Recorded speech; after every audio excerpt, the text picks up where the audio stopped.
శ్రీమాత్రే నమః. శ్రీ మహాగణాధిపతియే నమః. శ్రీపాదవల్లభను నృసింహ సరస్వతి శ్రీ గురు దత్తాత్రేయాయ నమః. శ్రీపాదరాజం శరణం ప్రపంచే. నాయన, నేను చెప్పు ఈ సంగతులు అన్నీ రాబోయే శతాబ్దములలో జరుగును. ధ్యానములో చూడబడిన వేద పండితునికి మిక్కిలి స్నేహపాత్రుడైన వైశ్యుడు ఒకడు కలడు. అతడు కౌపీనధారి అయిన ఆ అవధూతతో, స్వామి, మా ఆతిథ్యమును స్వీకరించవలసినది. మేము ఆర్యవైశ్యులము.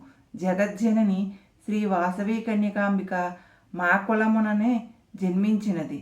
మీరు స్వయముగా స్వయంపాకమును తీసుకొనవలసినది అని ప్రార్థించెను. ఆ వేద పండితుడు కూడా ఆ వైశ్యకులోత్తముని ఆతిథ్యమును స్వీకరించమని ప్రార్థించెను. కానీ కర్మట బ్రాహ్మణుడైన ఆ యతి తాను భిక్షను స్వీకరించలేనని ఖచ్చితముగా చెప్పెను. ఈ విషయము శ్రీవల్లభుల వారికిని శ్రీ వాసవీమాతకును కూడా కోపం తెప్పించినది. ఆ అవధూతకు జన్మహంకారమును తగ్గించవలెను అని శిక్ష విధించిరి. అవధూత పీఠికాపురమును చేరెను. ఆచార వ్యవహారములకు, బాహ్యములైన పూజా విధానములకు ప్రాముఖ్యతనిచ్చిడి పీఠికాపుర బ్రాహ్మణ్యము ఆ అవధూతకు ఘనస్వాగతము పలికెను. శ్రీపాద శ్రీవల్లభులు మాతామహ గృహము ప్రస్తుతము అన్యాక్రాంతమైనది.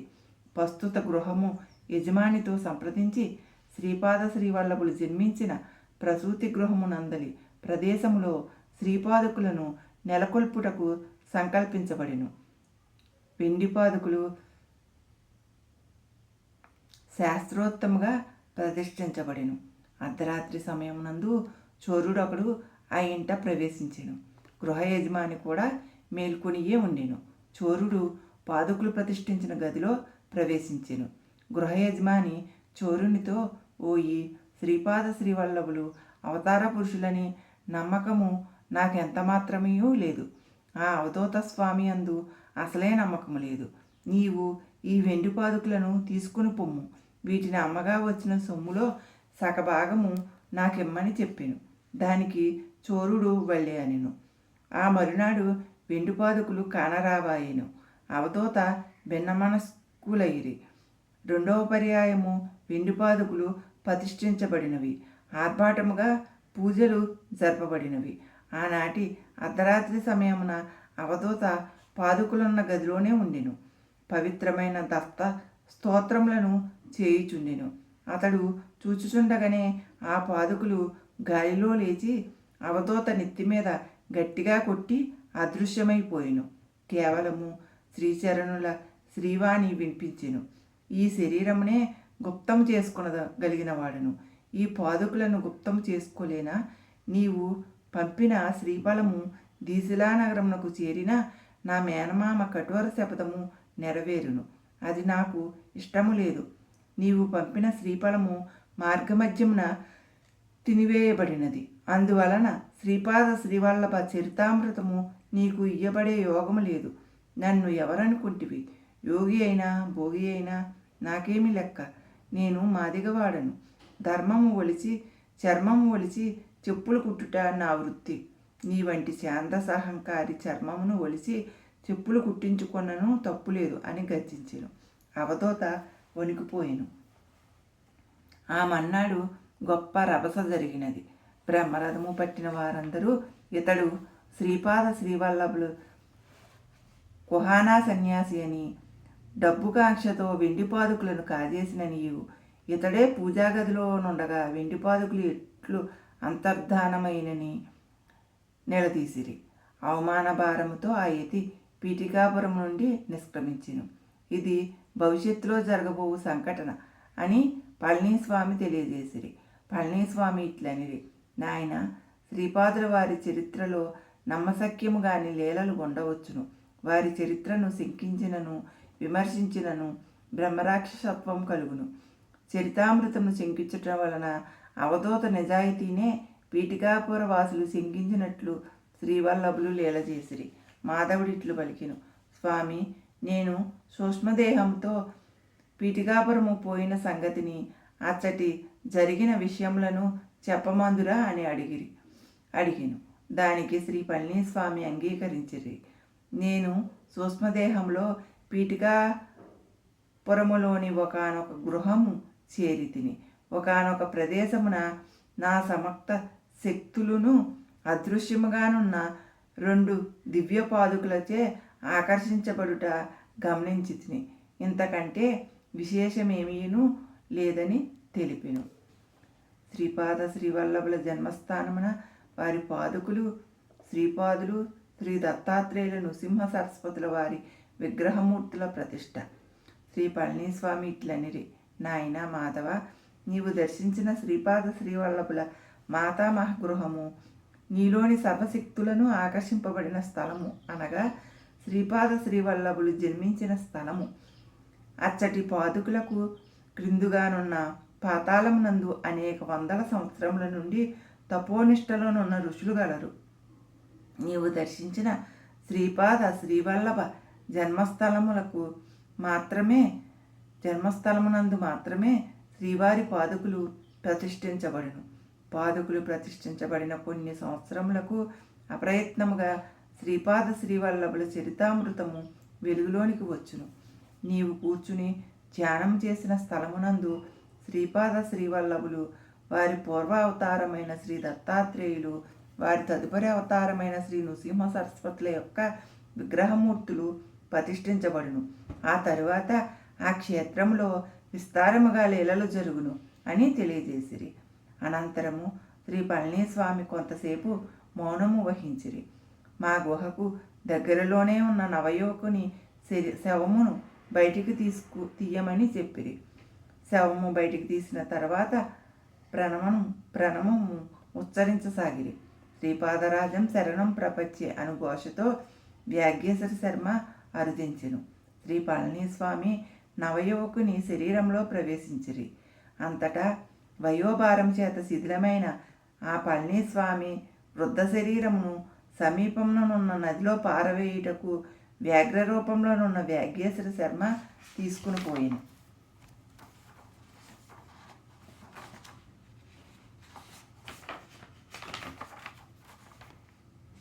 నూతన శరీరంలో ప్రవేశించిన పళనిస్వామి ఇట్లు ఆజ్ఞాపించిరి, మీరు తక్షణము ఇచ్చట నుండి పోవలెను. నాయన మాధవ, నీవు నీ విచిత్రపురమునకు పొమ్ము. నీవు ఈ సూక్ష్మ శరీరంలో పీఠికాపురములోని పుణ్యవంతులను దర్శించినావు. ఈ జన్మకు నీకు అది చాలును. నాయన శంకర, నీవు తిరుపతి మహాక్షేత్రమునకు పొమ్ము. మాధవ, నీకు శ్రీపాద శ్రీవల్లభుల అనుగ్రహము కలుగునుగాక. అంతటా మాధవుడు విచిత్రపురము వైపు, నేను తిరుపతి వైపు ప్రయాణమైతిమి. శ్రీచరణుల లీలలకు అంతెక్కడ. శ్రీపాద శరణం ప్రపంచే. అధ్యాయం 5.